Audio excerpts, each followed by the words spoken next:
Я про это вот здесь вот представлено вам говорить, ну, потому что давно уже в некоммерческом секторе, с 98-го года, в проектной деятельности. Это моя жизнь, моя судьба, мое хобби, даже, наверное, уже больше, чем хобби.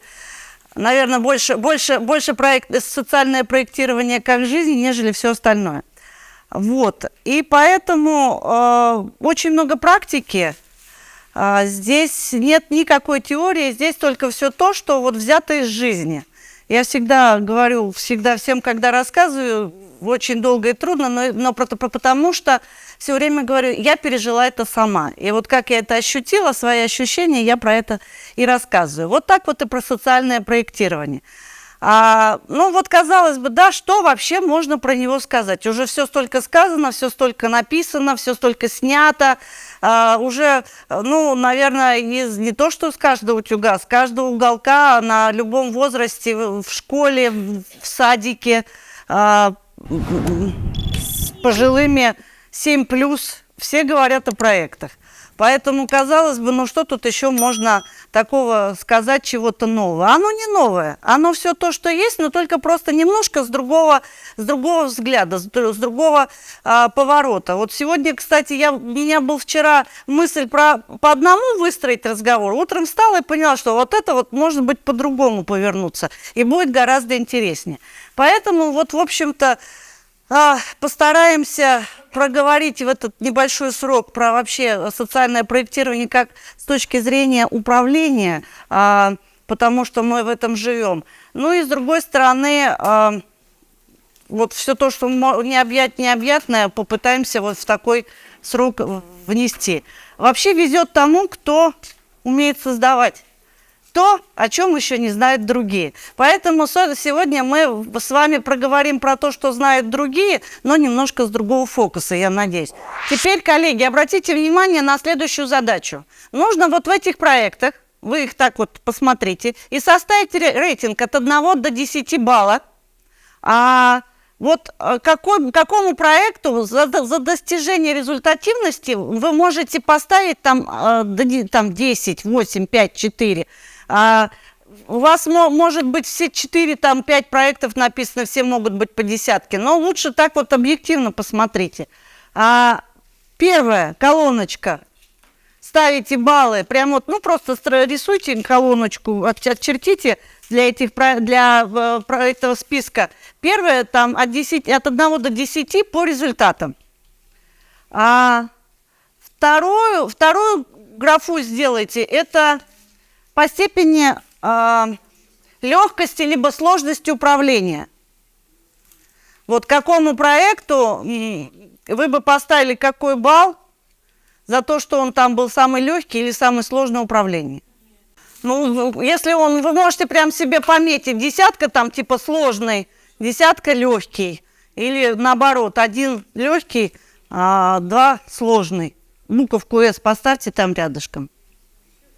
Третью графу отчертите и поставьте вот от 1 до 10 степень, укажите вашей любви к этому проекту. И в зависимости от того, плохой он был, неправильно, проект не может быть плохой. Сложный он был, легкий он был проект, выполнен, не выполнен, что-то там в нем он там был, может быть, прям вообще шикарный, либо он был очень сложный. Значит, по степени вашей любви к этому проекту. Какой проект самый там у вас любимый, какой самый нелюбимый? Сделали, да, рейтинг? Теперь следующее. Отметьте галочкой, следующую графу поставьте те проекты, которые у вас описаны. Ну вот, описание есть. Просто есть практика в некоммерческих организациях. Я сама знаю, что реализуется благотворительная программа. Все ее знают, но она нигде на бумаге не описана. Там нигде никакой информации про нее нет. Все знают только про нее со слов.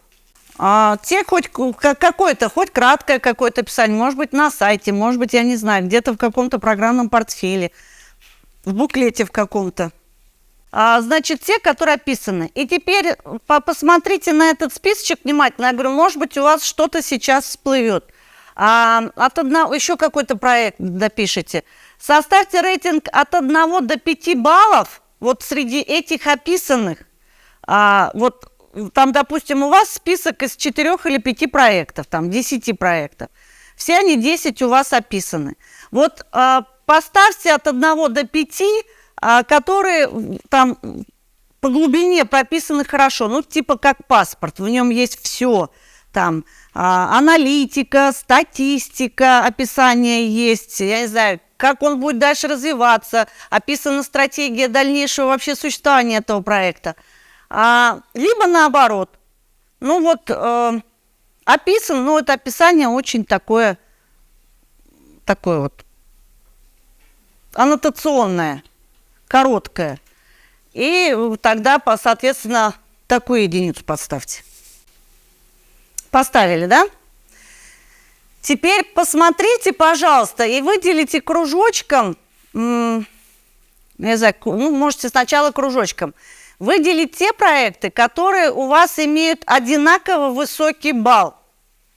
Выделите их в кружочек, эти проекты, которые, как вы считаете, там, не знаю, самые результативные у вас, они самые легкие в управлении. Там, вы его, этот проект, любите, значит, соответственно, он у вас, этот проект, будет больше всего получит вот этих высоких баллов. Там но он при этом может быть низко описан, мало описанный, у него может быть низкий балл. Вот теперь обведите квадратиком или звездочкой какой-то те, которые проекты имеют самый низкий балл. То есть они остались на какой-то более низкой ступени по сравнению с первыми отмеченными. Так, а теперь давайте про это поговорим. Коллеги, у кого есть вот что-то для себя самих сейчас у вас неожиданное при вот этом рейтинге случилось? Открытие какое-то, инсайт? Жень? Да. Есть проекты, которые имеют низкий балл в силу низкой эффективности, потому что они нелюбимые. Они любимые по причине низкой эффективности, но высоких финансово-энергетических затрат. О, как, переведи. Тратишь меньше сил, денег, времени на нелюбимый проект, а нелюбимый, потому что результат от него такой себе. Угу. А вот любимые и нелюбимые, какой из них больше прописан? Глубже. У нас они все одинаковые. Все одинаково прочистаны. Коллеги, какой можно вот сейчас, какой вывод из нашего с вами вот такого короткого блица можно сделать? Маш, какой у тебя вывод? Очень простой. Ну, люблю то, что знаю. Чем занимаюсь, то и люблю. Хорошо, коллеги, спасибо вам за эту работу. Посмотрите, какая история. Обратите внимание, значит, ситуация вот какая. Я вас выводила на то, что, в принципе, мы в организации не просто так, и не последние люди в организации. При этом организация может делать целую кучу разных проектов по разным ощущениям своим. Вот сейчас больше прозвучало, потому что я люблю, потому что делаю, и понимаю я его, потому что я его люблю. Ну, то есть вот собственного какого-то отношения. И при этом наверняка там, где вы писали всего 3 проекта, их гораздо больше в организации, потому что организация, ну, не первый день живет на этом свете и, собственно, в какие-то периоды разное количество проектов реализовала. Вы просто их чуть меньше, чуть больше знаете. Но самый главный лайфхак, мы сейчас с вами говорим о проектной деятельности как о части управления, да, деятельностью организации, о проектах. Они обязательно, главный вывод и главный лайфхак, они должны быть обязательно прописаны. Они должны быть зафиксированы. Это, вот, к сожалению, такое часто встречается в некоммерческих организациях, то, что не в грантах, не в заявках, но при этом основная какая-то часть деятельности. Он этот проект давно или является какой-то собственной инициативой, может быть, волонтерской. Поскольку он не заявка, он не грант, он не описан. Вот на самом деле, в действительности, вся деятельность, она должна быть описана хотя бы потому, что приходят новые люди, вы в этом проекте работаете, что-то можете упустить в какой-то момент. Основной костяк описанной проектной деятельности как организационной единицы должно быть прописано. И зрелость институциональной организации в том числе измеряется вот этим количеством этих описанных проектов. Потому что там, где проект описан и осуществляется вот с точки зрения прописанных обязательств, условий, отчетов, к нему больше уровень ответственности по выполнению, нежели проект, который не зафиксирован где-то на бумаге, в электронном виде и так далее. Это практика, которая вот уже сложившаяся годами в секторе. Поэтому я вас призываю, что все те проекты, которые вы делаете, но они могут не являться заявками там, или проектами, получившими грант, они должны быть хоть в какой-то степени описаны в своей в структуре управления, в организационном управлении. Должны быть, даже если он закончился, этот проект, напишите, какова была его цель, каковы были задачи и какие ключевые результаты были получены. С точки зрения управления вы в любой момент потом можете вернуться к этому проекту. Не было еще так, чтобы организация совсем закопала и не возвращалась к деятельности, которую когда-либо делала. Но вот такой пока в практике не встречалось. Теперь у меня к вам следующее. Мы сейчас с вами поработаем со следующей штукой. Какая ассоциация у вас возникает с этой картинкой? Небрежность. То есть с виду все хорошо, а внутри Так, еще. отсутствие прости. Растерянность, еще. Дискомфорт из-за неухоженности. Так, еще. Неготовность. То есть я правильно понимаю, что у вас возникает ощущение наличия проблемы? Поднимите руки, у кого нет ощущения, что здесь есть проблема. У вас есть. Таня. Я к тому, что иногда, как бытовом уровне, да, ты можешь, у тебя был, ты надевал нормально, что снимаешь, а там Ну, а когда снимаешь дырка, это проблема? Ну, в целом, дырка и дырка. Нет. Хорошо. Ален, ну вот... Нет, потому что у меня смысл какой? В том, что всегда есть черное и белое, и хорошее, и плохое, и как бы, ну, дырка, да дырка, и нормальный ботинок. Ну, как бы, я ничего не смущаю. Вероника, спасибо, Ален. Вероника, почему нету ощущения, что это проблема? Ноги спокойно, уверенно стоят. Ну, я соглашусь с вами, что это, в принципе, может быть не проблема, потому что это движение души стилиста. Ну, вот как-то так. Это моя проблема. Ну, нет, но я же не обозначала ее, чья она. В принципе, если... Да, ну в целом тоже нужно. Коллеги, смотрите, обратите внимание. Мы с вами услышали, что это может и не быть проблемой, но сейчас договариваемся, что эта проблема, она нас жутко волнует. И эту проблему надо решить. Вот первая группа решает эту проблему с точки зрения благополучателя. То есть вот есть благополучатель, вы видите, и вы накидываете на листочки, на бумажке, обсудите между собой. Вы нам должны через 5 минут, 3 минуты давать, времени уже у нас все меньше и меньше. Через 3 минуты должны сказать, какие проблемы у этого благополучателя, которые вы, в принципе, готовы решить. Значит, в вашей группе это проблема, вот у вас есть методики, технологии, то есть вы видите, что вот такая ситуация, а у вас вы умеете что-то из этого делать. Я не знаю, ботинки шить, ножки штопать,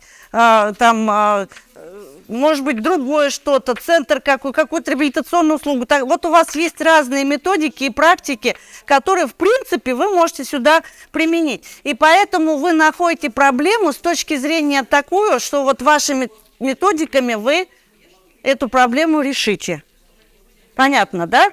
Исходим из того, что умеете вы делать руками, поэтому под эти руки вы вот здесь формулируете проблему.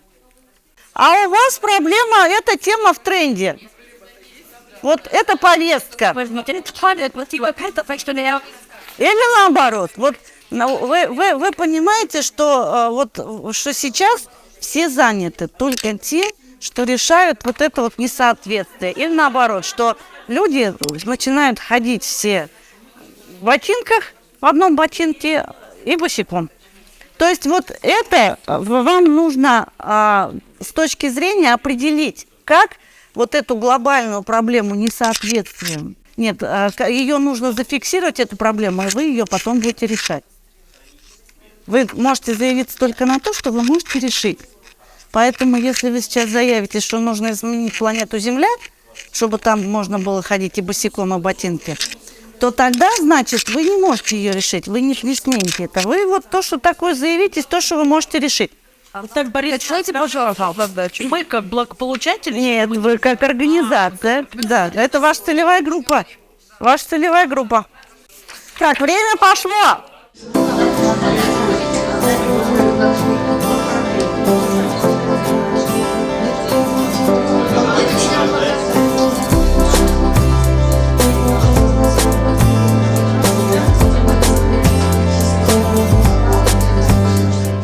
Коллеги, проблему сформулировали, записали.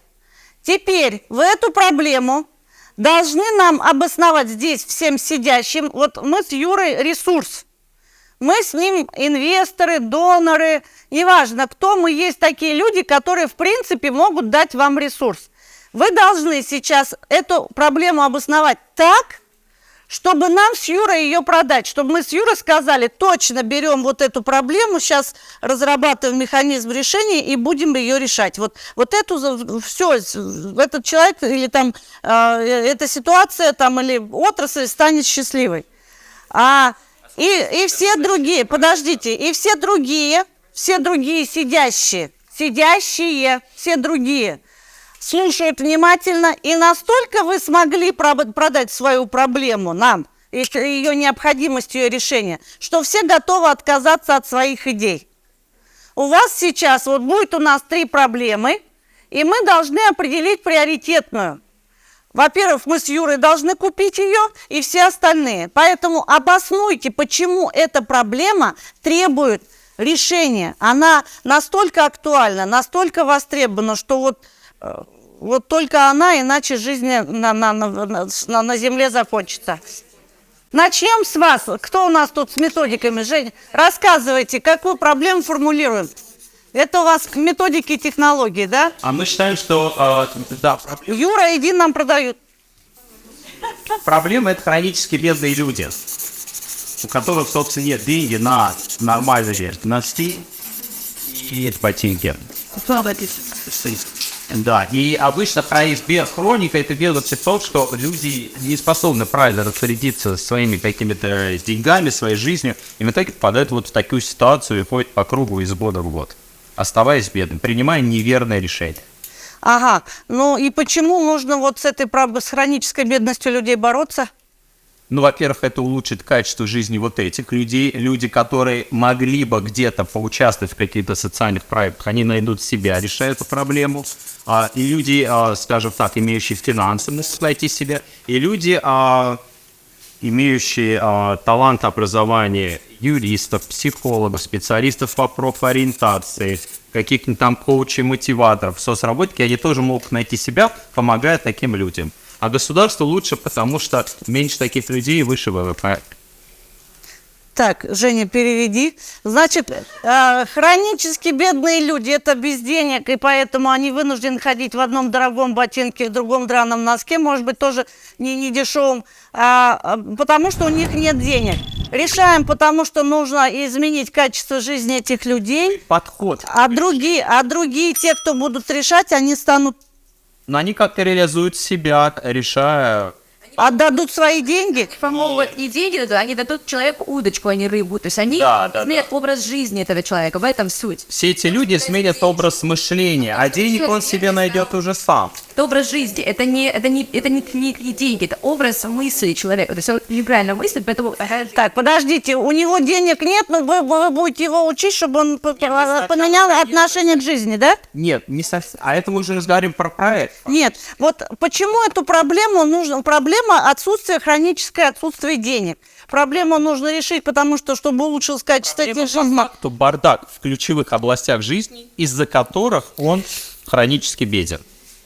Так вы тогда будете с бардаком бороться, который его окружает, ну типа... В котором он живет, да.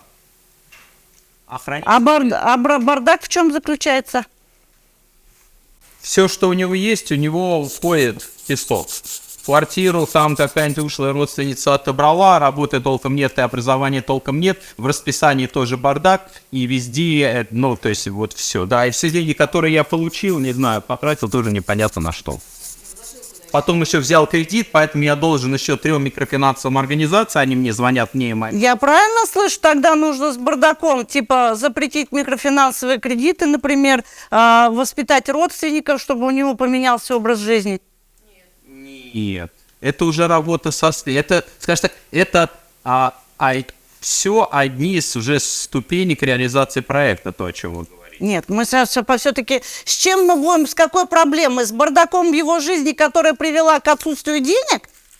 Или с отсутствием денег? Мне кажется, Свет, мне кажется, все правильно. Мне кажется, мы пришли в итоге к тому, что все-таки надо иметь дело с бардаком в ключевых областях жизни. Который... Нет, почему в голове?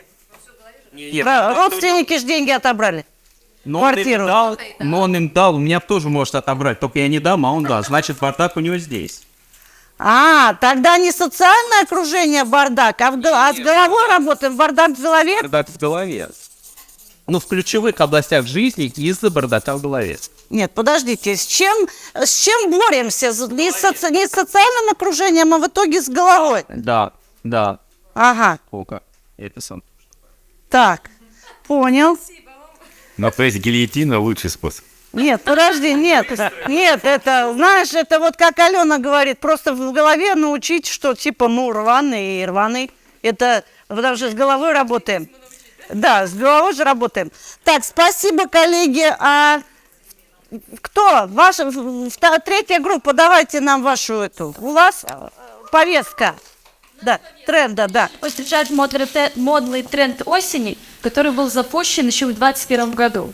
Некий японский стилист, чтобы поддержать экологию и экономику всех стран мира, особенно тех, где она пошатнулась от пандемии, от коронавирусной нашей, он запустил осеннюю коллекцию, где изюминкой стали как раз дырявые носки. Но не просто дырявые носки, как вы видите сейчас на презентации, а эта дырочка, она была аккуратно, окантована ниточкой.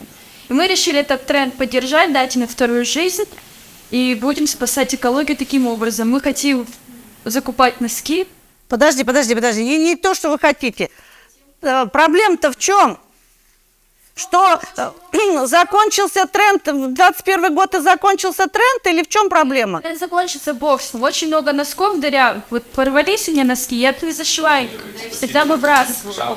Так, смотрите, значит, тренд закончился в 21-м, но это не проблема. Проблема большое количество носков драных из-за того, что был тренд.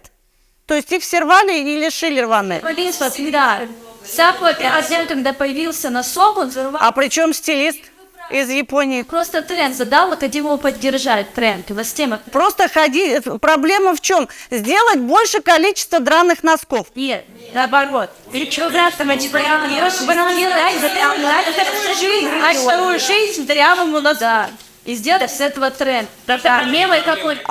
Подожди, проблема драных носков, которые все выбрасывают. Загрязняют, Значит, проблема в экологии, которая загрязняется драными носками.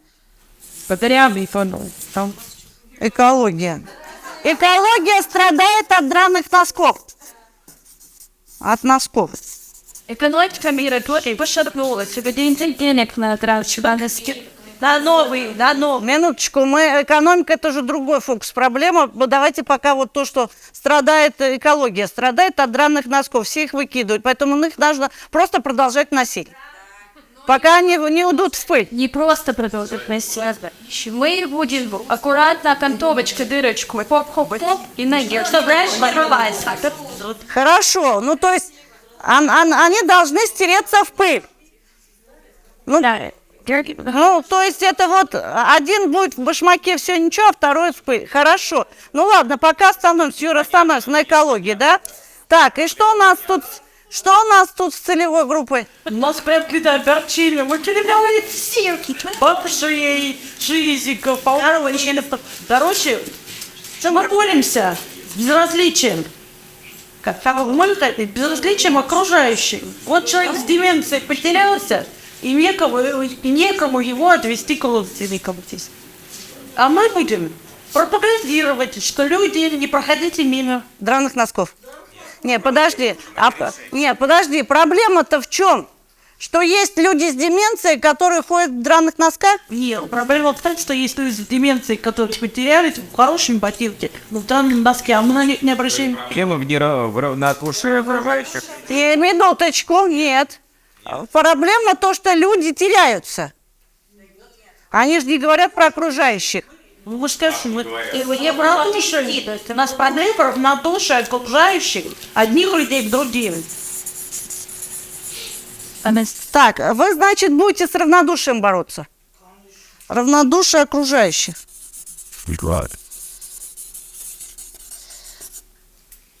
Так, кто за то, чтобы все-таки с бардаком в голове, как с проблемой работать? Юр, мы покупаем эту идею? А ты же хотел, или они сначала нахуй друг другу? Нет, они же уже все рассказали. Вот все. Первая группа представила проблему бардак в голове, с которой надо работать. Готовы ли две предыдущие группы отказаться от своих идей, от своих проектов, от своих проблем обозначенных, вот ради того, чтобы все-таки взять в вооружение проблему бардака в голове отдельно взятого человека и с этим бардаком работать? Первая, вторая группа, вторая, третья. Вы готовы перейти на эту проблему? Нет, вы не готовы. Вы не готовы. Вторая группа. Не готовы.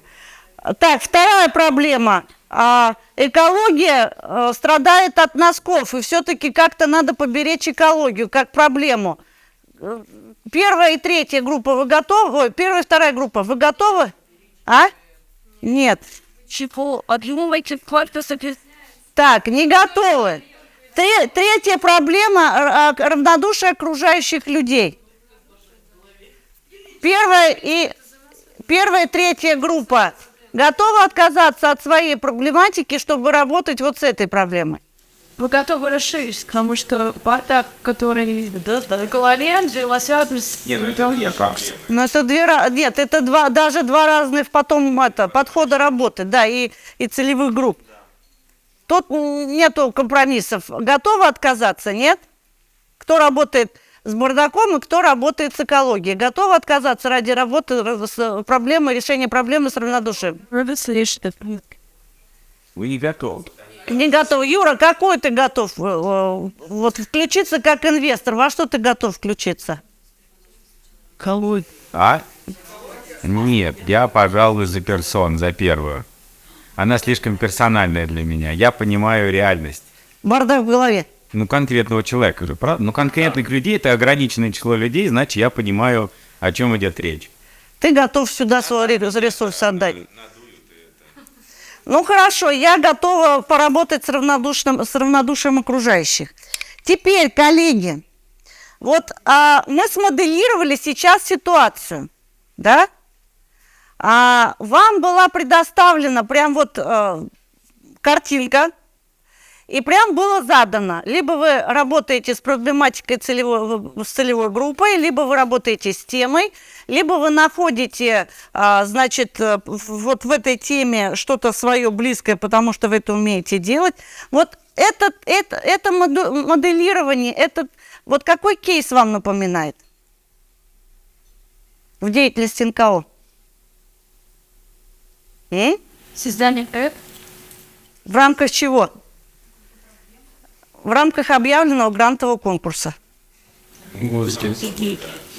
Вот ровно сейчас мы с вами смоделировали ситуацию.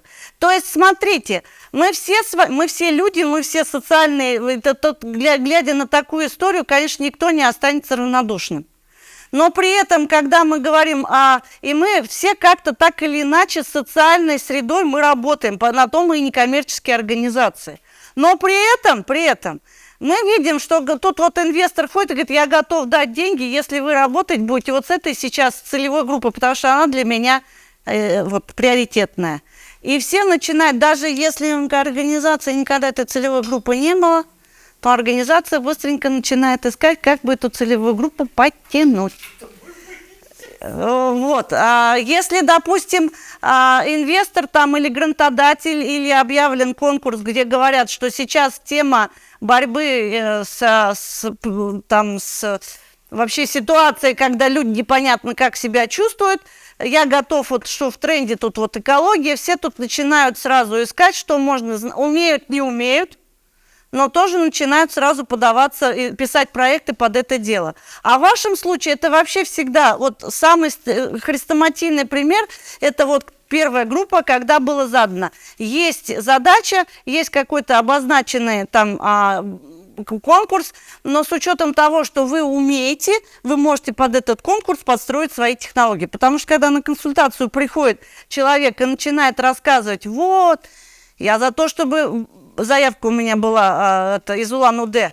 Люди в Забайкалье мрут, и поэтому думаю, а что же умеют делать? А оказывается, просто проводят просвещение по жилищно-коммунальному реформе.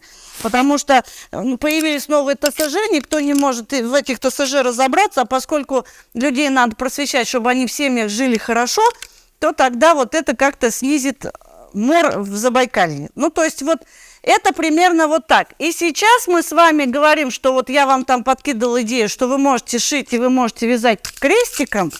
А из-за того, что вы умеете вышивать крестиком, но вы вдруг все-таки, по-видимому, большая часть работаете с головой, с психологией, поэтому вы вытащили в бардак в голове. Еще один кейс. Смотрите, коллеги, наши с вами рассуждения. Особенно спасибо вот группе. Начиналось все с одной истории, да? Хроническое отсутствие денег, поэтому он бедный и несчастный. Потом покрутили, повертели, оказывается, он беден, потому что у него гнилые родственники. А оказывается, родственники, в принципе, ничего, даже если отберут квартиру. Просто с головой надо поработать, чтобы он как-то на этих родственников не реагировал. Ну и тогда, глядишь, и будет, как Аленка говорит, нормально относиться к драному своему носку и дорогому ботинку. То есть вот это вот как раз вот сейчас прям была чистая хрестоматия. Я вам подкидывала, типа, шейте, вышивайте, там швейные машинки свои запускайте, но поскольку вы к швейному производству ничего не умеете, но умеете работать с головой, вы ее и вытащили, эту голову. Спасибо вам за такую работу, поэтому я вам очень признательна, мы продолжаем дальше. Коллеги, вот смотрите, какая ситуация. С чего, в принципе, все начинается? Мы с вами говорим, проект – это вообще вся наша с вами жизнь. Это комплекс проектов, это краткосрочные, долгосрочные. Там, пошел в школу, наконец-то ее закончил. Ключевое – провел выпускной вечер, остался жив. Куда-то пошел, поступил, закончил. Следующий проект, кого-то нашел, женился, закончился проект, ушел на пенсию. Третий, пятый, десятый проект. То есть это все-таки какие-то разные, вся наша с вами жизнь. Захотел выйти в отпуск и все для этого стал делать. Захотел, придумал чего-то, историю какую-то и, в принципе, начал делать этот проект. С чего все, собственно, начинается? Опять же, в вашей истории сейчас произошла тот же самый алгоритм, который, это классика жанра. Вы говорите, вот каждому пришла вам идея, да? И вы эти идеи стали накидывать. В итоге вы с этими идеями, вы когда их кидали, они у вас уже как-то видели какую-то картинку. У кого-то дырка уже с прошитыми этими нитками, у кого-то это уже человек, который буквально там в банке кредит отдал.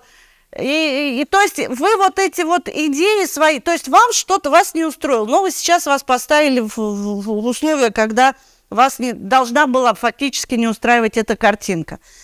То есть каждого нас что-то начинается с того, что нам это не нравится, потому что в нашей голове есть другая картина мира. Вот если люди занимаются экологией, то они все спишут, собирают пробки, значит носки драные надо собирать.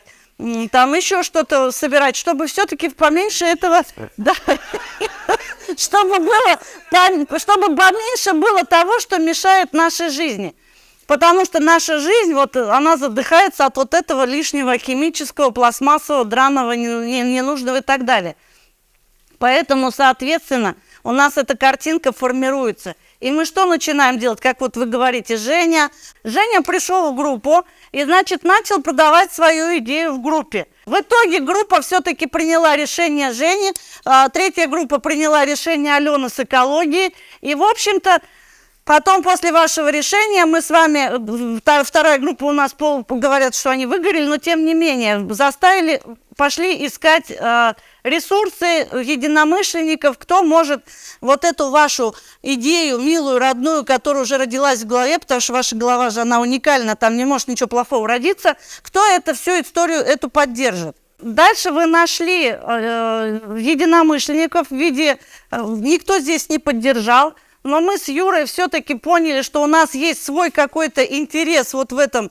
Он говорит, я с одним буду работать, я решила все-таки с массой работать, с равнодушием, потому что это никогда нельзя измерить. И после чего, как только нашли ресурсы единомышленников, собрали там кто интеллектом, кто компьютерами, кто деньгами, кто чем, мы стали решать эту проблему, да, и в итоге мы пришли к тому, что в результате решения наш ожидаемый результат, бардак в голове сразу стал более-менее уложен в клеточки, значит, в экологии все-таки появилась маленькая группа людей, которые начала пропагандировать сбор драных носков, и появилась группа людей, которая, не неся никакой ответственности, говорит, что люди равнодушные, и давайте с равнодушием бороться. В итоге вот это и есть наш с вами проект, который начинается с того, что есть проблема, которая нас не устраивает, есть инструменты, есть механизмы, которые мы можем использовать, учитывая свои возможности и потенциал, и на эту проблему влиять. Ключевая история во всей этой жизни следующая. Так, сейчас у меня тут есть короткое задание вам. Мы с вами все в социальной сфере не зря. Нас это сюда почему-то приводит. Вот ключевой лайфхак, о котором мы сейчас с вами должны проговорить, следующий. Вот как вы считаете, с учетом нашего обсуждения, от чего зависит? Это вы смотрели свои успешные проекты, мы проговорили. Да, давайте остановимся и в голове держим, что все проекты успешные, потому что вы их любите, вы об этом сейчас говорили, или вы их любите, потому что успешные. Но все-таки, вот, опираясь на свой опыт, скажите, вот в чем заключается успех тех проектов, в чем причина, почему эти проекты становятся успешными? Рядом должны быть люди, нацеленные с тобой на один, результат, с одним видением, которые все также отвечают критериям трудолюбивости, которые будут вкладываться за идею, а не за деньги, грубо говоря, которые видят также пользу от того, что они делают. То есть как единый механизм. Единомышленники, которые разделяют с тобой ценности. Еще в чем успех? Мне кажется, что изначально четко прописанные цели и задачи, когда создается возможность уже этому коллективу хорошему по этим задачам идти и отслеживать, тогда успех будет, если это хорошо продать. То, о чем, в принципе, Наташа говорила, что это где-то рядом, возле того, что оно продумано, все разделяют, все зафиксировали, все поняли. В чем еще главное? Вот сейчас скажите, пожалуйста, когда мы с вами эту картинку обсуждали, даже если в рабочем порядке, у кого бы больше шансов из ваших идей получить результат в этом проекте, вот в этом случае мог быть? Кто бы из трех групп более, гарантированно, не гарантированно, больше возможностей было получить результат? Я думаю, первое. Почему? Но она сфокусирована на очень конкретном узком числе людей. Это значит, можно понять, что происходит, с кем происходит, можно измерить, грубо говоря, результат и так далее. Я считаю, что это наш клеток, потому что у нас легко измерить результат. Легко измерили носки, посмотрели, сколько их носят, количество. Да, мои хорошие, конечно, результат это все хорошо его измерить. Самое главное, понимаете, его сначала надо получить, чтобы измерить. Фокусировка. Нет, для меня это фокусировка на проблемном лице, где же речь шла о человеке с бардаком в голове. А значит, я его беру, за хобот И вот он передо мной, я могу с ним работать. Коллеги, вот самое главное, спасибо за то, что вы уже часть ответили, да, вот Успешность техники – это по поводу здравоохранительных ресурсов, которыми нужно обладать в период реализации проекта и идей брать. вот смотрите, мы говорим, вот тот вот человечек, который сидит, да, ну, во-первых, почему идея, которая ему пришла в голову, она может быть успешна, потому что, ну, я про инициаторы идеи ничего не говорю. К нам идея приходит, потому что мы неравнодушные, нас что-то не устраивает. Вот как сейчас, вот я говорю, что там возникло вот только это может быть сегодня, здесь и сейчас актуально, и его необходимо делать, и с горящими глазами быстрее. Мы прибегаем куда? Мы говорим, находим единомышленников, да? Мы приходим в нашу организацию, в НКО, и начинаем рассказывать. Да, много рук. И начинаем рассказывать, как это хорошо, и как это замечательно, как мы здесь сегодня можем решить там проблему нашего благополучателя, можем решить проблему нашей организации и так далее. Потому что у меня пришла великолепная идея.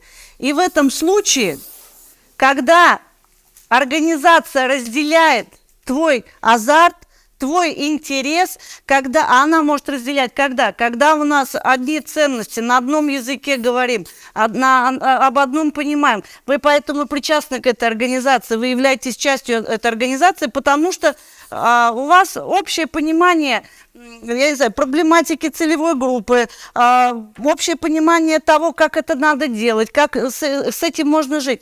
Мы, все команды единомышленников, объединены какой-то общей нас объединяющей идеей, целью. И поэтому как вот эту идею организация разделяет вашу. Вот если она не разделяет, иногда руководитель говорит, слушай, ну, нормально, да?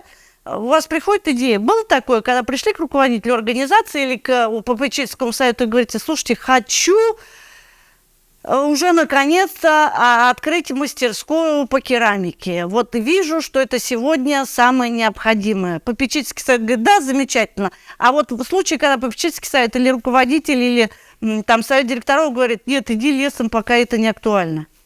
Кому-нибудь по идее отказали? Отказали, Ксюш, да? Почему отказали? Руководителю интересно. Еще почему могут отказать? Нет ресурсов. Угу. И говорит, подожди, вот сейчас разгребемся и начнем новое.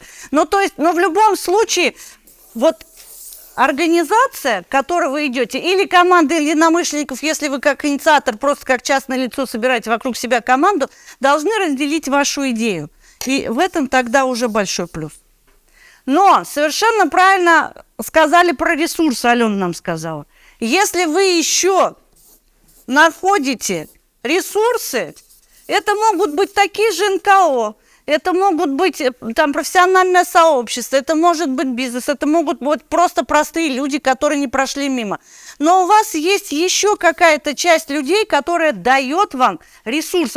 Либо они, вот вы говорите, они могут не участвовать, но жизнь их изменится из-за того, что там они просто как-то себя проявили. Мы говорим в волонтерстве, что волонтерство дает, это самый первый признак. Волонтер может быть не постоянным, а там каким-то стихийным, но это позволяет человеку проявить свои благородные мотивы какие-то. Вот примерно это из этой истории. Если вы попадаете еще в интересы, там, ну, давайте скажем, донора, да, инвестора, как назовем этого донора, человек, который, или там группа компаний, или организация, которая что-то отдает вашу идею, то тогда это еще один плюс.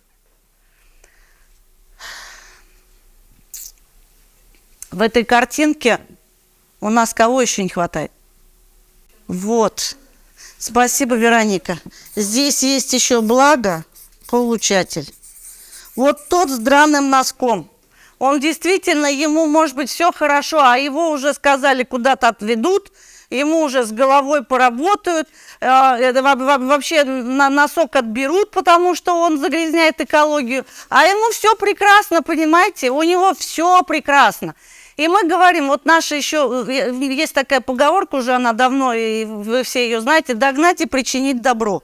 Вот клянусь, коллеги, вот сколько проектов прочитала, но их много прочитала за всю свою жизнь. Вот есть такие, что Даже вот здесь вот в обсуждении с благополучателем начали-то с этого, что он вот такой вот этот вот несчастный, что мы его сразу должны как-то вот его облагородить. Точно так же, как у вас это шло. Мы должны понимать, что если мы совпадаем в его группу интересов вот с нашей идеей, значит, у меня был такой ФПГшный проект, вернее, ФПГшный конкурс, читаю заявку. Какая-то очередная большая, крупная федеральная организация, которая занимается молодежью. А сейчас в ФПГ есть такая практика. Вот начиная с 2017 года, с первого конкурса, все проекты, которые организация подает, она висит в этой базе. То есть я как эксперт захожу. У меня 23-й год, но я могу посмотреть, сколько раз организация подавалась, с чем подавалась, каким проектом подавалась. И смотрю, значит, оказывается, ну, там типа где-то в 19-м я оцениваю, у них в 17-м в первом конкурсе был этот проект, в 18-м в первом конкурсе был этот проект. Обоснование пишется одно и то же, что в 18-м во втором конкурсе они что-то получили там. Значит, и там написано, значит, вот эта вот несчастная молодежь, которая почему-то никак не может организоваться в едином порыве для того, чтобы как-то начать просвещать, там, любить культуру, любить еще что-то такое и, наконец-то, делать благое дело. При этом ни много ни мало в предыдущем проекте 5 миллионов они на эту проблему уже получили.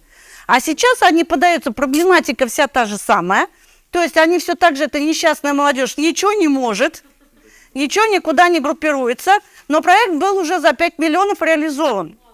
Ну, то есть, вот, и это вот, я говорю, а эта молодежь бедная, ей оно ни к чему, то, что там вообще заводится. Причем, когда еще начинают говорить, мы проведем лекции. Сейчас кто вообще лекции слушает? Вот кому нужны лекции, формат лекций? Поэтому, вот на самом деле, когда мы вот про эту картинку мечтаем, понятно, что мы мечтаем про себя, нас же не устраивает. Но для того, чтобы вот эта картинка была гарантирована хоть в какой-то части, надо все-таки подумать о том, вот про тех, кто в этой картинке. Вообще они пойдут туда?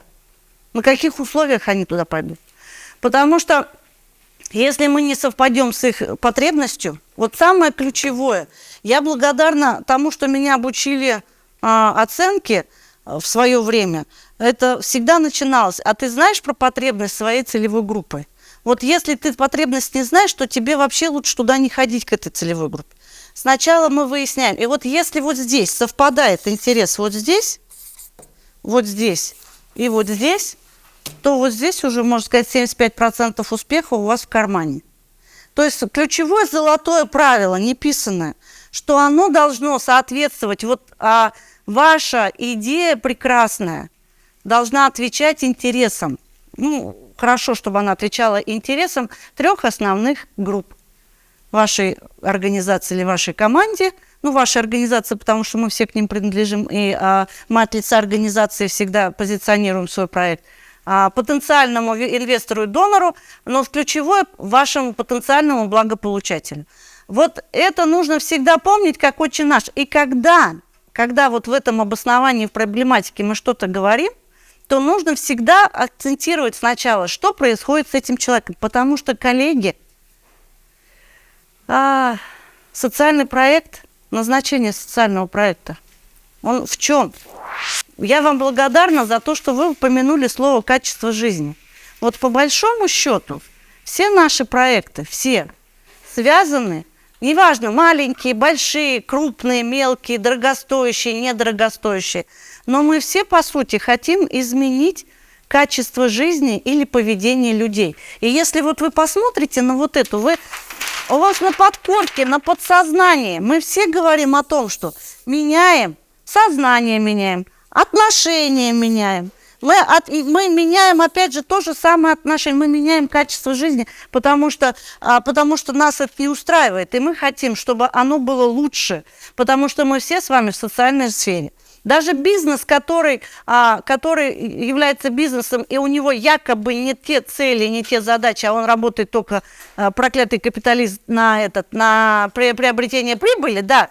Я вам хочу сказать, что у всех крупных корпораций у них есть меморандумы. Вот, например, Сахалинская энергия, они как только зашли в 2000 каком-то там лохматом году на остров, у них был меморандум. Это ни в коем случае не навредить социальное качеству жизни людей, проживающих на острове, и в обязательном порядке они должны заниматься изменением и улучшением территории присутствия. Любая корпорация, Норникель, Северсталь, Объединенная металлургическая компания, все крупные корпорации, угольная промышленность, у них у всех в меморандумах и есть по международному праву, их могут закрыть, если на качество жизни людей что-то повлияет негативно.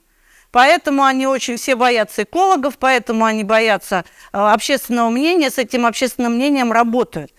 То есть и мы-то, в принципе, у нас с вами наше назначение – это все-таки улучшить жизнь и качество нашего благополучателя. Потому что, по нашему разумению, у него жизнь будет лучше, у нас с вами проблем будет меньше, потому что мы уже не будем заниматься его проблемами, мы наконец-то повернемся в сторону своей жизни, потому что ей уже не надо будет думать о том, что ему плохо. Либо мы будем опять искать, где у него плохо, чтобы опять начать догонять, причинять добро. Вот, исходя из вот этого принципа основного, и выстраивается наше с вами все проектное управление. Выстраивается вся наша проектная жизнь. Потому что по-другому эти проекты просто не живут, если у нас нет этого назначения. Дальше ключевая вещь. Ну, то есть мы начинаем с проблемы. Коллеги, я тогда здесь быстро тогда хрестоматийно. Это как рекомендация. Я так подозреваю, Юра презентацию потом как-то даст, да? Смотрите, коллеги, вот рекомендация по проблематике. Мы сейчас с вами... А я вернусь. А какую ключевую, вот с учетом вот этого подхода, какую ключевую вещь вы сейчас в своей работе не сделали? Вот с учетом вот этой всей истории. Быстренько пошуршали в голове, вернулись к истории вот этой. Что вы не сделали, чего вы могли сделать вот так? Вы не спросили, а что тебе надо, Наташа, милая? Или Юра, что ты хочешь? Мы сейчас тебе и так, и этак. Потому что первое, и вот та вещь, которую мы с вами, вы узнали потребность организации, вы принеслись в первую очередь к организации и сказали: там такая идея, я такое сейчас сделаю, мы вообще будем в шоколаде. Потому что есть Юра Белановский и Наташа Тушкевич, которые сказали: мы вас всеми прям с потрохами нас берите, мы готовы это делать, потому что это нам интересно. И ваш руководитель, и ваша организация говорит: ну, конечно, тогда давайте делать. Ну, и тогда пойдете уже смотреть к своему благополучателю и предлагать ему с той стороны, там, типа, можем сшить, можем связать, а можем тапочки новые купить. То есть в любом, потому что есть Юра и Наташа, готовые дать на тапочки. Вы же сразу сказали, что люди готовы дать удочку. Ну, неважно там какую. Вот, и поэтому на самом деле вот эта вот история с проблематики, да, мы с вами узнаем группу интересов, и почему вот я все время говорю про проблему? Как вы думаете, почему я с нее начала? Если мы вернемся назад, если мы не знаем проблему, то что мы можем менять? О каком качестве мы можем говорить, если мы не знаем сегодняшнюю, нынешнюю ситуацию? То есть еще про проблему мы говорим, потому что все наши действия, в первую очередь, я возвращаюсь к этому, связаны с тем, что если нас чего-то не устраивает, мы начинаем шуршать. А если это нас не устраивает, значит, это проблема. А если она нас не устраивает нас, то она наверняка не устраивает еще кого-то. И мы ищем, кого она не устраивает, чтобы с ней бороться сообща. То есть вот... И на самом деле мы говорим, что вот почему я вот здесь вам фокус рисовала. Я говорила: подождите минуточку, давайте определимся, а с чем мы работаем? С отсутствием денег? С бардаком в жизни? В смысле, с социальным окружением, что они бардачные все? Или с бардаком в голове? Почему мы этот фокус определяли? Как вы думаете? Что мы вообще на самом деле будем менять конкретно? Существует ли проблема? Ее сформулировать, понять, насколько она, типа, с чем мы туда пойдем, пойдем ли все организации, пойдем ли маленькой проектной командой или вообще всем миром. У меня мама говорила, гуртом добро и батька бить. Так вот и здесь. Значит, что будет, если ничего не делать? В чем причины? Потому что если мы поработаем с причинами, то мы последствия избежим. Насколько это сегодня и сейчас актуально, и кто занимается еще этой проблемой. Вот это вот, такая, недорожная карта, это такие вот рэперные точки, которые в принципе, нужно учитывать, когда вы формулируете для себя проблему. Мы этого с вами сейчас не делали, но все наши вопросы, которые ходили вокруг так или иначе, они где-то то были в задании, то уточнялись и так далее. Теперь, вот ключевая история, почему вы выясняли, либо что там у него было в голове, отсутствие денег, либо в голове, либо в социальном окружении. Мы с вами все говорим, что вот она социальная проблема, она глобальная, она никогда не изменится. Мы всю жизнь боремся с бедностью. Была такая крупная, но она и осталась, крупная международная организация, называется Oxfam. Там валивались, во всяком случае здесь в России, валивались такие деньги на борьбу с бедностью. Организации нет, бедность все еще осталась. Вот, вот мы хотим, но она социальная проблема, она не может исчезнуть, потому что она формируется людьми. Мы все с вами люди, мы живые люди. И поэтому, поскольку человек каждый день меняется, то эта проблема, она видоизменяется, но она остается. Поэтому мы с вами, естественно, не можем, как там Ильшан, я вам давала задачу ходить босиком по земле, поэтому нас надо отправить на Луну. Мы не сможем это все, или в Забайкалье мор, да? Все в Забайкалье мрут. Мы вот это тоже, ничего с этим... Вот та карточка, вот тот маршрут, он позволяет определить. Мы должны с вами выбрать маленькую точечку, или чуть побольше, на которую мы можем повлиять своими возможностями, ресурсами, технологиями, методиками, компетенциями, практиками и так далее. И тогда мы с вами говорим, вот до проекта вот эта проблема, она... Сегодня я смотрела проект один, консультировала. Люди с ментальными ограничениями. Подростки. Дети и подростки. И понятно, что организация делает мобильное приложение, в котором обучает их там типа вызвать, заказать что-то, вообще с кем-то покоммуницировать. Идея хорошая, организация работает. Я их знаю, профессиональные, авторитетные. Но она попросила посмотреть, потому что, говорит, что-то у меня здесь вот душа не лежит, не понимает, чего не хватает. Но организация в этом работает, поэтому она не, замыленный взгляд уже. И она начинает говорить, что люди с инвалидностью им плохо, но при этом типа надо вызвать, надо заказать. Есть программа для пожилых даже людей, есть вообще люди в социальных учреждениях, которые могут помочь им это вызвать, это нажать и так далее.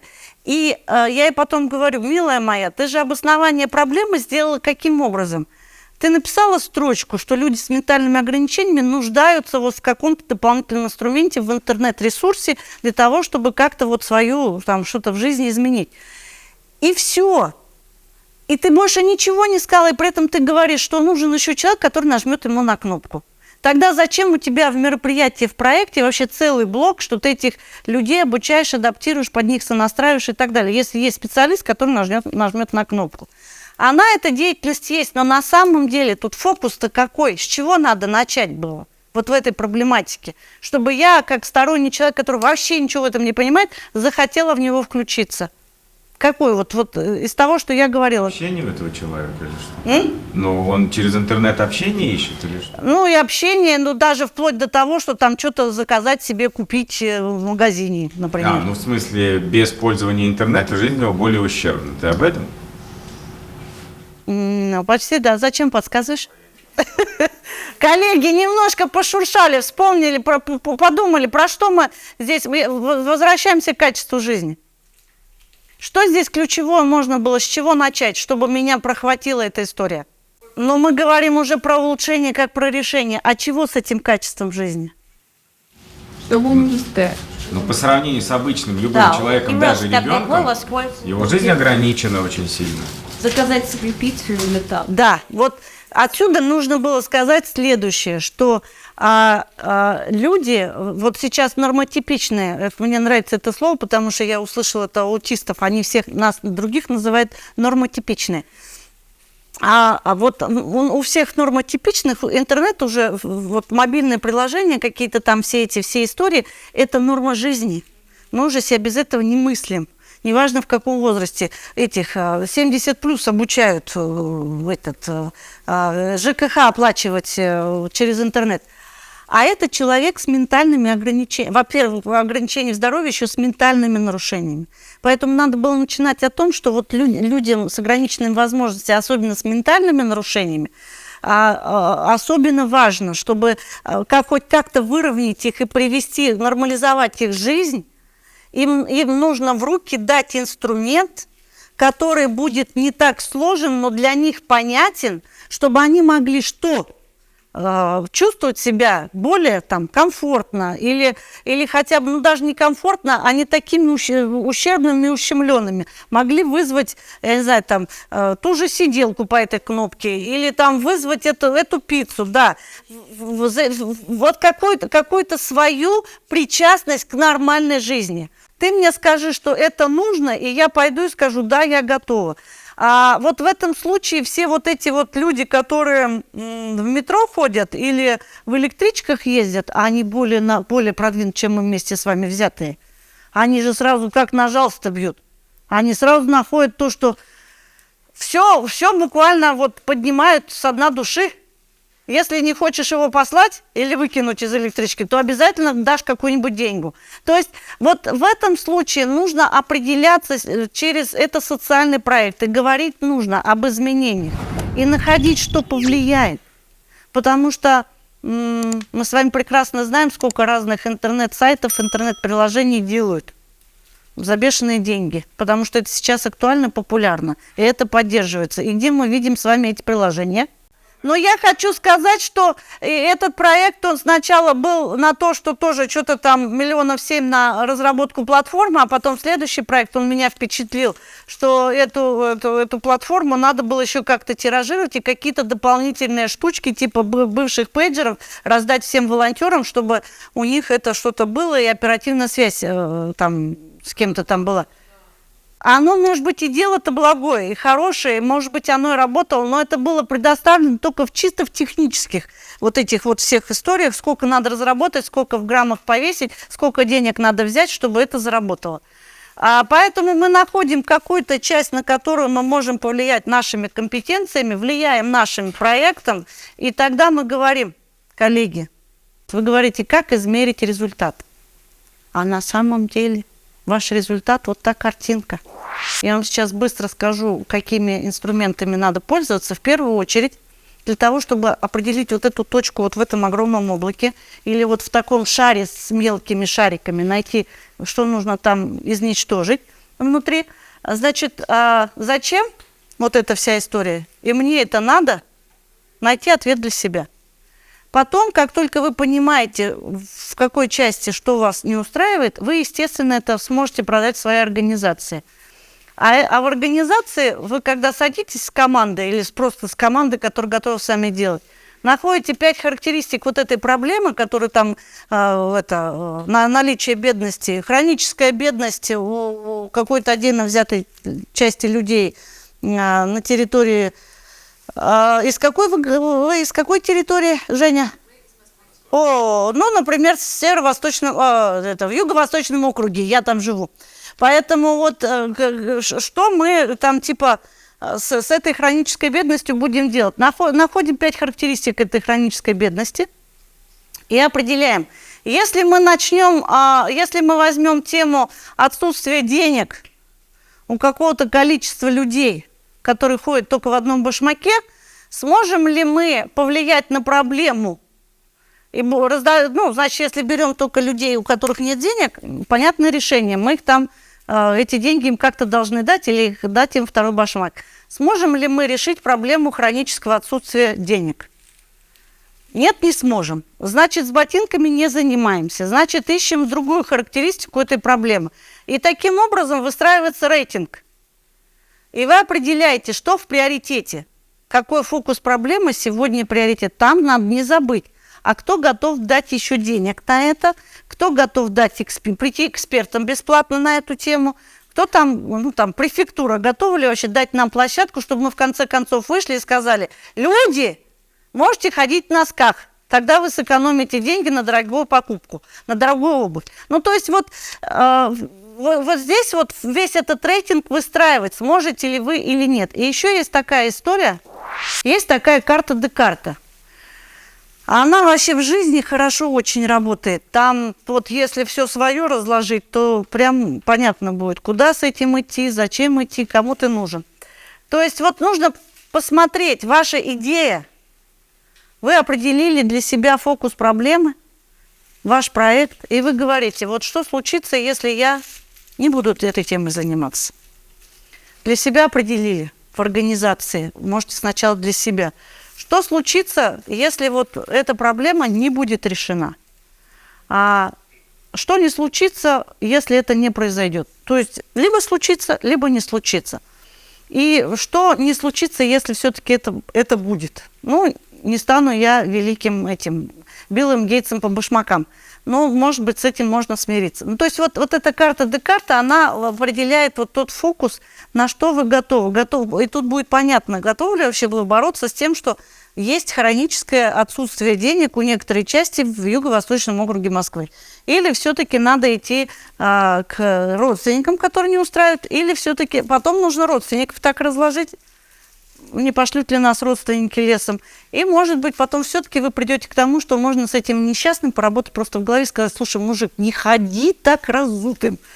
Как минимум тебя посадят на 15 суток. Хочешь, дам ботинки. Ну, то есть, вот, или ты вообще это образ жизни. Вот тут вот вы поймете, где у вас больше шансов получить результат. Так, и еще один инструмент. Кому и зачем нужен ваш проект? Это вот в этом случае типа я и Юра. Кто является заинтересованными лицами, вы такую карту стейкхолдеров рисуете. Карту заинтересованных сторон. И сразу понимаете, кто что может вам дать. Кому это надо, кроме вас, и вы им продаете, вот, попадая в их зону интересов. И что вы за это в отместку хотите получить от них. Это тоже инструмент, который позволит вам понять, будете ли вы этот проект делать в одиночку, или все-таки у вас будут еще какие-то возможные люди, ресурсы, которые смогут вам эту историю вытянуть. Вот скажите, прочитав вот эту историю, какой проблеме вы больше поверите и поймете, что с ней делать? Вот что в этом списке из 9 пунктов вас не устраивает? Ну, с чем вы точно не будете работать? Что вы не возьмете в обоснование проблемы? Так, пункт 3, да? Не актуален. Хорошо, что здесь надо оставить? Ильшан, что нужно оставить? Так, 5. 4 убираем. Ну а почему? А третий — это все какие-то основания. Ну и что, ну да, с поправкой на 5-летней давности, если мы знаем, что это 5-летней давности. Ну, Юра, ну где 5 лет, и где у нас то, что было вчера, уже не совсем актуально. 6 что? Что, 6 оставляем или кидываем? 7 оставляем. 6. Нет, есть документальное подтверждение договоренности с партнером, письма поддержки. Это оставляем. А выступление губернатора? Вот это, между прочим, есть проекты, где обоснование написано буквально из цитат президента, членов Совета Федерации, губернаторов и мэра. И все обоснование. Тебе попадались такие проекты? Ну, в принципе, исходя из практики, вы почти угадали, что действительно результаты социологических исследований вызывают всегда доверие.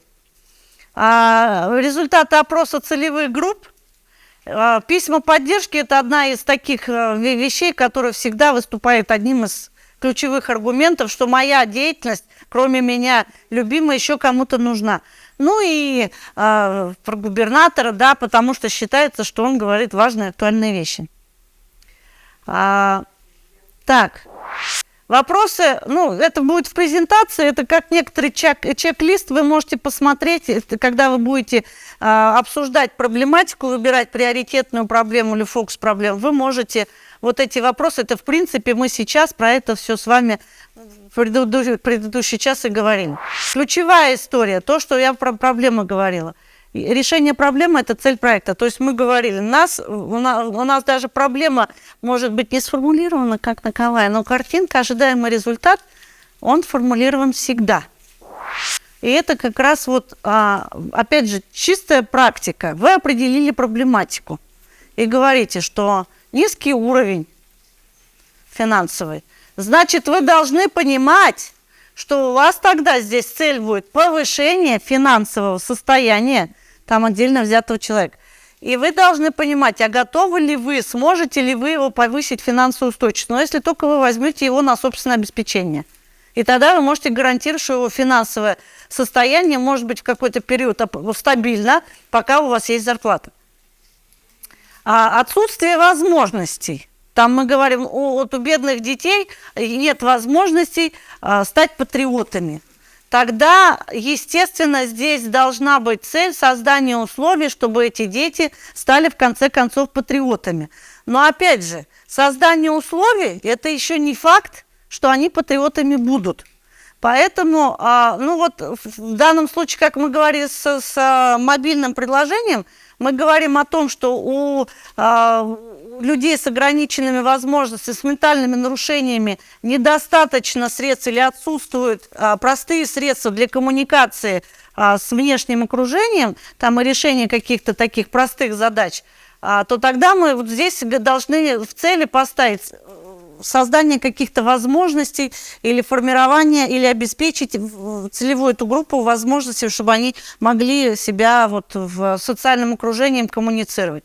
Недостаточный доступ, значит, у нас должно быть обеспечение доступа.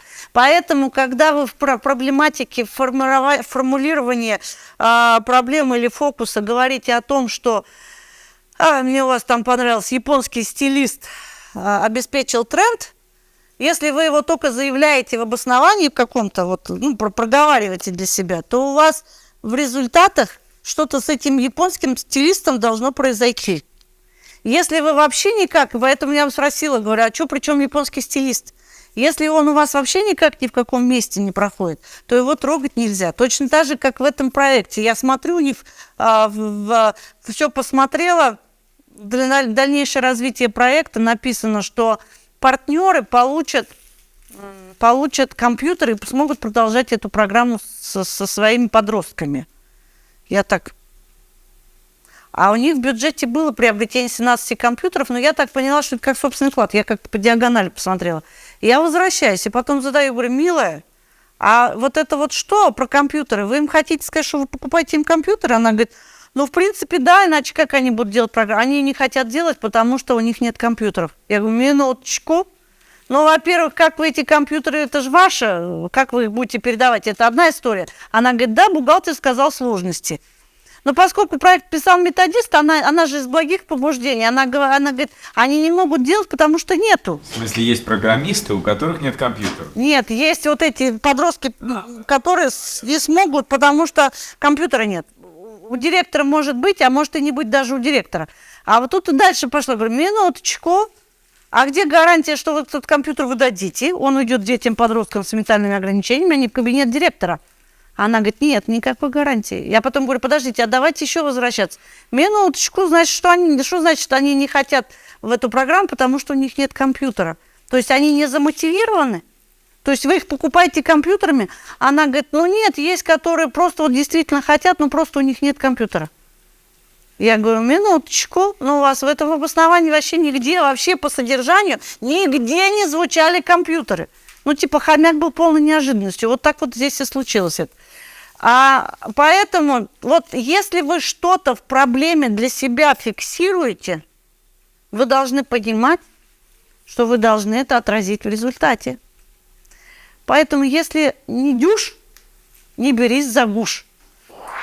Есть еще вот такая история, когда мы говорим, что проблема, она трансформируется в цель как совершенная, и поэтому есть причины, которые к этой проблеме привели, то она переворачивается и становится задачами. Мы с этими причинами должны бороться. Если мы определяем хроническая недостаточность денег, то мы должны размотать этот клубок, почему у него эта хроническая недостаточность. И вы стали говорить, родственники выгнали с квартиры. Это как это сказать? Изгнание с квартиры это еще не значит, что это отсутствие денег. Поэтому изгнание с квартиры и проблема хронического отсутствия денег, они между собой не связаны, значит, это не причина. А изгнание с квартиры, то, что он стал ходить в одном башмаке, просто второй башмак остался в квартире, а его туда не пускают, это может быть причиной. И тогда здесь, естественно, работа с чем? Попасть в ту квартиру, хотя бы как минимум, и достать тот второй башмак. Ну, то есть, вот здесь эта история обязательно вся. Ну, то есть, сказал А, надо говорить Б. И вот здесь вот сейчас, что у нас по времени? Но если быстро. Вот картинки, две, очень понятные для нас. В чем проблема там, где есть сейчас? Назовите проблему. Значит, берем проблему, нет детской площадки, и отсутствие детской площадки, наличие... Нет пешеходных вообще дорожек изначально даже не остался. Нет вообще стоит. О, мне нравится. Началось с площадки, потом началось с беспардонной парковки, и потом еще, Аленка говорит, нет дорожек. На самом деле, как это все можно назвать?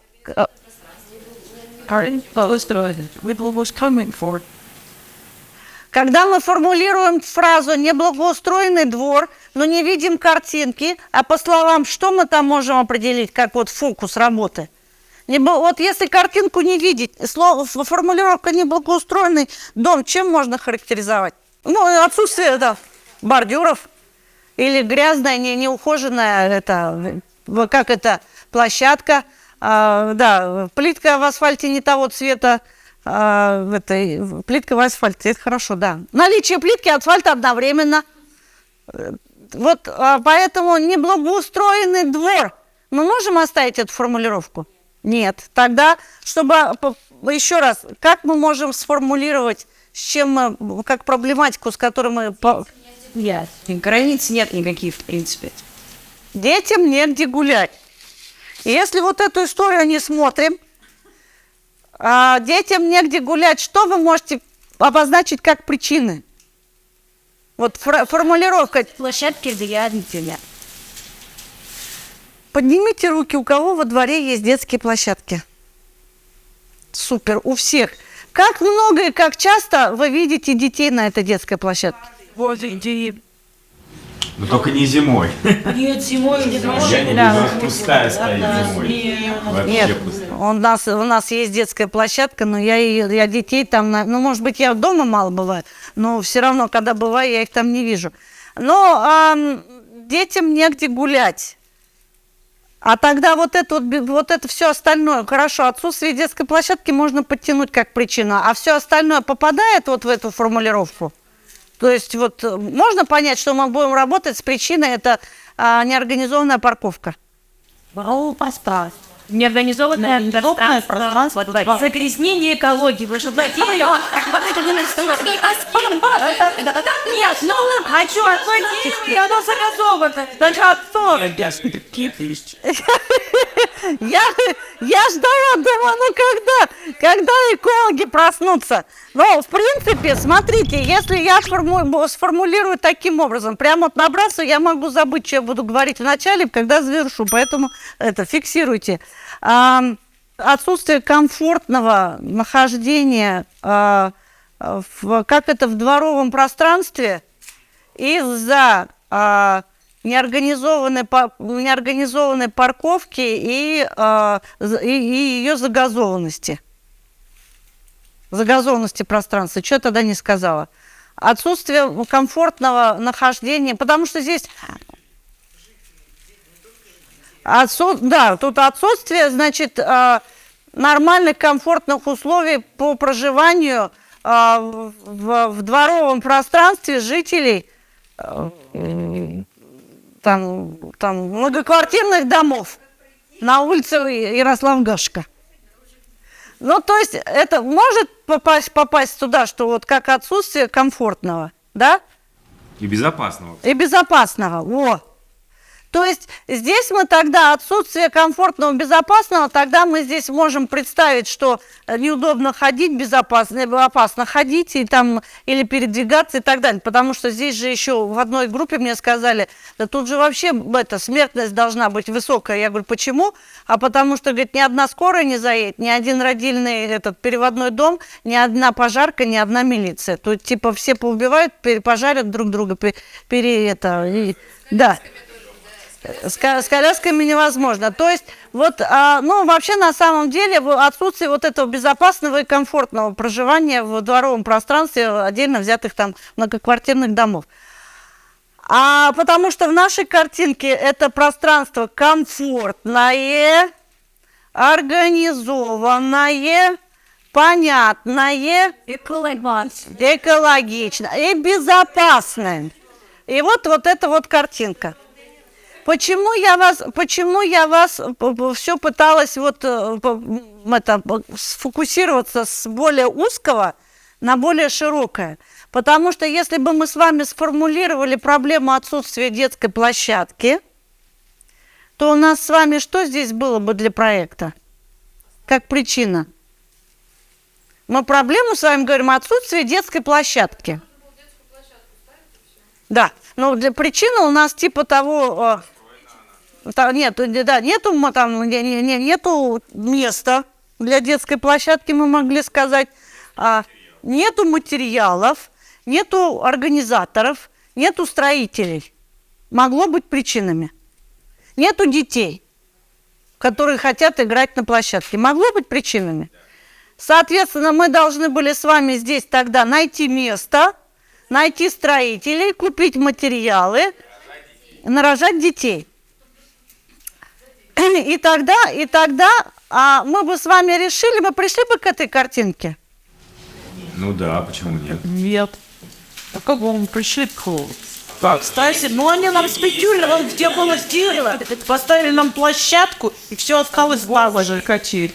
Да, хорошо. Ну, это уже действие. Просто нет. Почему? Тогда отсутствие порядочной парковки мы не решали эту проблему. Тогда на детской площадке машины бы продолжали бы парковаться, пока дети там не играют. Пока мы их не успели еще родить, машины бы стали по-прежнему стоять на детской площадке, облагоустроенной, кстати. То есть мы бы с вами к этой картинке не пришли. Поэтому, соответственно, коллеги, если мы говорим, что не стоит расширять, вот потому что это облако неохватное, но и не стоит совсем ограничиваться, потому что вы со всеми остальными причинами не будете работать. Мы только с отсутствием денег разберемся, почему у него денег нет, и начнем на эту точку бить. А все остальное, что у него дерьмовые родственники, что у него работы нету, еще чего-то нету, он просто поселится у вас на вашей кушетке рядом, ну и все, и зато будет счастлив и прекрасен. На таких еще 10 в очереди будет стоять. То есть вот это как раз о том, что если мы останавливаемся на какой-то вот такой мизерной задаче, мизерной проблеме, которая в принципе нам качество жизни непонятно чье это. Если мы площадку поставим для детей, а этим-то парковка, она не будет организована, качество жизни, возможно, детей в какой-то момент улучшится, или их родителей, потому что они детей выпнут на эту площадку, а качество жизни водителей, проживающих в этом дворе, как было, так и останется на том же самом месте. Потому что мы с машинами ничего не организовали. Поэтому вот это как раз одна из тех картинок. Сейчас, подождите, тут история есть. Вот есть сейчас эта проблема, которая нас не устраивает. Хочу, чтобы было так, это сформулированная цель. Поэтому причина возникновения проблемы – это наши задачи, которые должны быть в принципе достаточно широкими, чем мероприятие. А проблема некоммерческих организаций, что мы формулируем, как вот сейчас пытались, цель как задачу, а задачи формулируем как действие. И тогда мы не достигаем вот этих картинок, которые у нас есть в голове. Поэтому, если причины устранены, то на самом деле это результаты. Количество людей и конкретные изменения, которые в этих результатах. Ну и понятно, для того, чтобы к этому прийти, у нас должны быть мероприятия, конкретные шаги, которые происходят в какой-то определенный промежуток времени, на определенные ресурсы и имеют результаты. То есть, смотрите, фактически, коллеги, вот наш проект с вами.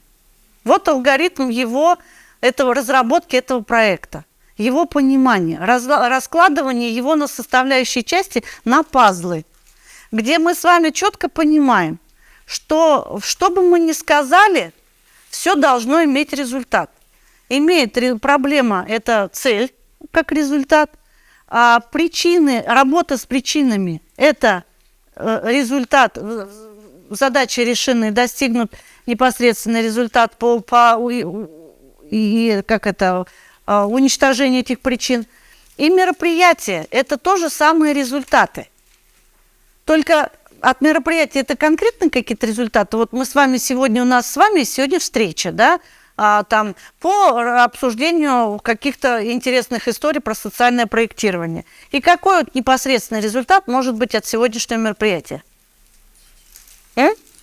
Непосредственный результат какой?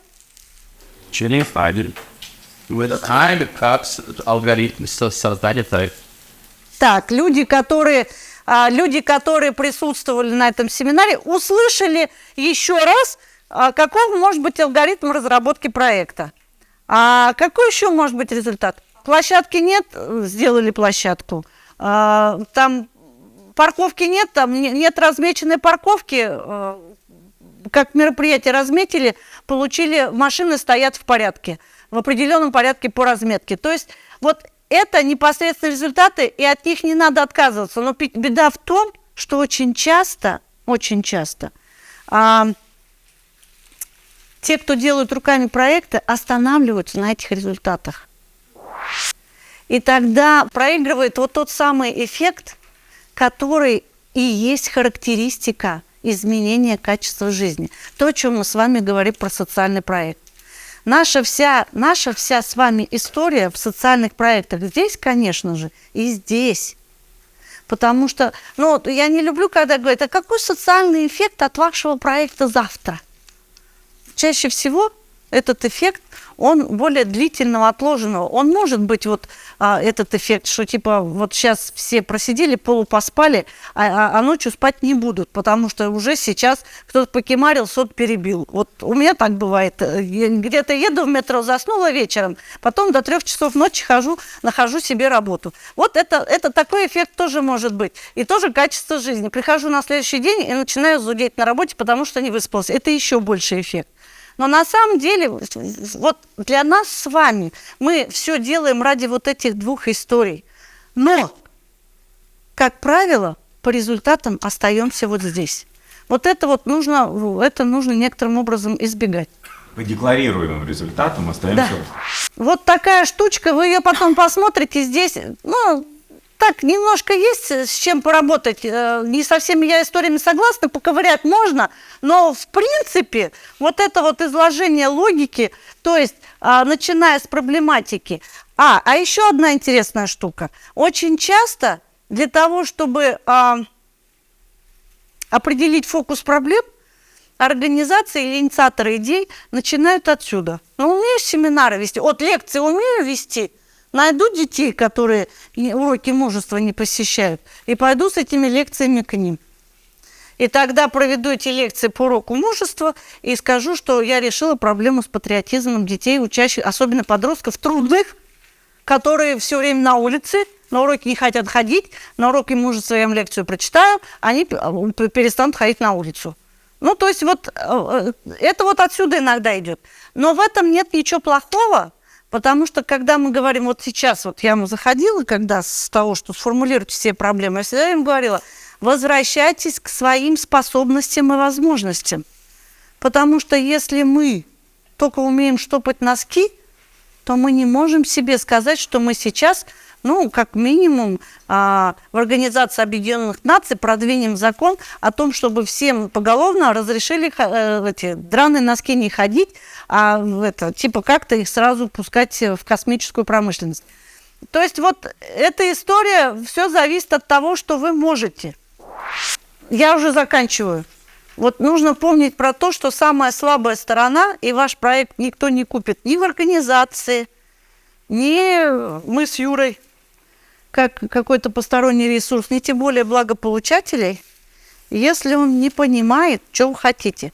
Но благополучатель рассуждает вот этими уровнями, мыслит. Он не мыслит эффектами. И когда я ему, если мы говорим благополучателю, слушай, придешь на семинар, качество жизни у тебя станет лучше. Пойдет он на этот семинар? Нет, не пойдет. Ну, может, пойдет, потому что деваться ему некуда. Как вот коллеги пришли, коллеги, он вынуждены были прийти, поэтому пошли на семинар. То есть, на самом деле, вот с каждой категорией заинтересованных сторон, про которую мы говорили, про карту стейкхолдеров, надо говорить на их языке. А на их языке заинтересованными сторонами будем так говорить тогда, когда мы будем понимать их зону интересов, куда мы со своей идеей к ним втыкаемся. И если мы идем в мастерскую, где штопают носки, то мы будем говорить, слушайте, ваши носки просто спасение. Вот человек ходит в одном ботинке, а второй носок у него уже весь пришел в конец. А вы эти носки делаете великолепно, они долгосрочные. Экологию не будут долго еще, я не могу, несу бред, но тем не менее. Они долго еще экологию не будут нам портить. Поэтому дайте, пожалуйста, Христа ради, бесплатно ваши носки, мы их прорекламируем. Все, эта организация ваша, она говорит, возьмите эти носки. Если на каждом будет наштопан наш логотип, вот у тех, кто сходит в одном ботинке, мы вам еще завтра дадим столько же. То есть разговаривать на языке того, от кого вы этот интерес хотите получить. Вот смотрите, то, что мы с вами говорили, действия, задачи, цели, и давай дальше. На самом деле все это имеет свой результат. Мы с вами вот ради этого результата все это делаем. Мы все живем и действуем, и ходим, и делаем все вот ради этого результата. Давай дальше.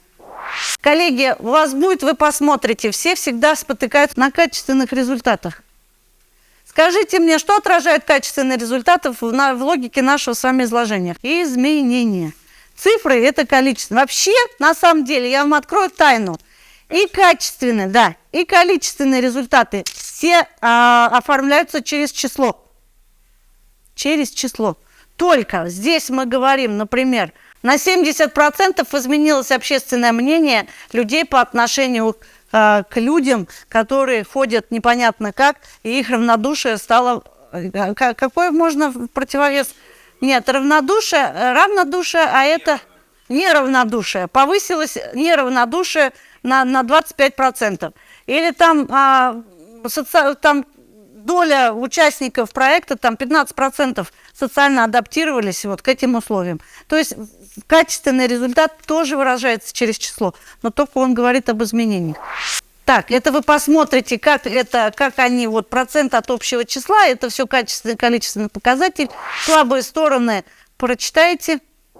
Бюджет проект, стой, Юр. Вот главное, нужно понимать, что содержание бюджета и мероприятий должны совпадать. Если у нас где-то прозвучали компьютеры, 17, то они в бюджете как минимум должны быть. Либо наоборот, если они есть в бюджете, то они должны быть где-то в деятельности. По-другому быть просто не может. Когда у нас есть календарный план, и в котором написано, например, 15 елок в 15 дворах, но при этом у нас в бюджете там есть эксперт по написанию заявок, фандрайзер, который пойдет к Белановскому, к Тюшкевичу для того, чтобы найти 15 елок, то, соответственно, между таким бюджетом и содержанием деятельности огромный логический разрыв. Потому что не факт, что Белановский и Тюшкевич 15 елок дадут, ну, может, дадут одну. Тогда вот эти вот вся деятельность про 15 елок, понятно, как она может быть выполнена. Либо одну елку будут носить по очереди по 15 дворам, Либо вот как-то это, либо всех с 15 дворов приведут на одну елку в один двор. Ну, это вот лайфхаки про бюджет тоже прочитайте. Да. Важно помнить, коллеги, я сегодня прям пыталась не скатываться на заявку. Вот разница колоссальная между этим. Вот если проекта нет, заявки точно не будет. А вот если есть проект, то и заявка будет. Потому что заявка, это понятно. Что? Что такое заявка? Это оформление вашей деятельности в какую-то форму, специально заданную. Здесь вы посмотрите про плюсы и минусы партнерских проектов, потому что я подозреваю, Белановский вас куда-то вот в партнерское партнерство когда-то склоняет. Вот прочитаете? Ну вот посмотрите потом, чем это вам грозит. Да, потому что есть некоторые сложности, а есть большие преимущества. Но ключевое здесь нужно помнить одну вещь, что любое партнерство складывается ради решения какой-то задачи. Когда совпадает зона интересов у разных организаций для решения. Вот это ровно как команда проекта. Вот в рамках одного проекта команда может работать. Эти же люди в рамках другого проекта могут абсолютно не работать, потому что не нравится, не хотят, нет времени и так далее. Нет зоны интересов. И когда партнерство распадается, в этом нет ничего трагедийного. Просто задача, которая была поставлена для их объединения, была решена. Если ее никогда не решить, эту задачу, то, может быть, как-то это партнерство будет, ну, не вечным, но это... Посмотрите про ресурсы для проекта, которые можно тырить у других, если у вас их нету. С чем заявляться к другим. Ну, это вот с точки зрения партнерства. Что нужно иметь в виду? И вот такая штука. Если принципы управления ориентированы на развитие, что обязательно предполагается? Что нужно видеть перспективы. Если вы перспективу не видите, то вы сделаете то, что вы хотите. Но нужно тогда быть готовым к тому, что это вот в какой-то момент закончится и может не получить развитие. Или получить развитие, но какое-то совсем другое. Из вот хронического отсутствия денег может у нас в перспективе, наоборот, получиться что-то такое, что вы не только ваш благополучатель, но и вы останетесь, станете хроником. Понятно, что это то как раз о том, что мы говорили, есть собственные какие-то возможности, силы, и нужно все, что у вас есть, обращать в возможности. Понятно, ориентироваться нужно на конкретные действия, то, что мы умеем, и концентрироваться на главном. Это то, о чем мы говорим, что мы можем изменить, на что мы можем четко повлиять. Ну и всегда нужно говорить и писать просто, понятно. Вот тогда, когда вы говорите проекты, мне больше нравится, потому что я его понимаю. И так писать нужно, чтобы с этим хотелось жить, с этим работать, взять работу. Ну и чтобы было интересно. Все.